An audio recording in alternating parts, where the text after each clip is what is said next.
สบายดีทุกคน พาทุกคนมาเที่ยวสวนดอกไม้อีกเด้อ อันนี้แม่นดอกอันนั้นดอกซ้อยไก่บ่ซ้อยไก่หรือว่าฮ้อนไก่หั้นนะ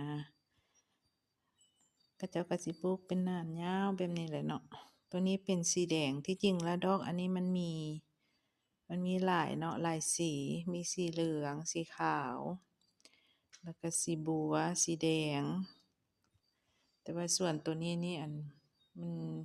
มันมีแต่สีแดงเนาะ บางบ่อนหั้นมีหลายสีอยู่ แต่ว่าตัวนี้มีแต่สีแดง ก็งามไปอีกแบบหนึ่งเนาะทุกคน ก็แล้วแต่ผู้มัก ผู้มักดอกไม้ก็สิว่างาม ผู้บ่มักก็ว่าบ่งาม นี่เดะตัวนี้มันมีสีแดงสีบัวเนาะ มีสองสี สีบัวกับสีแดง คล้ายๆกันนั่นแหละ แต่ว่าบ่อนนั้นที่ข้อยไปเบิ่งอยู่แถ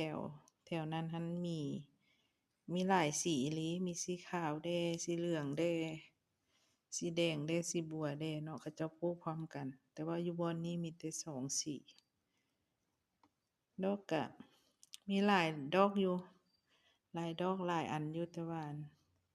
ให้เบิ่งเทื่อละอย่างเนาะ เบิ่งเทื่อละภาพ ไผมักก็ไปเที่ยวเด้อบรรยากาศสวนดอกไม้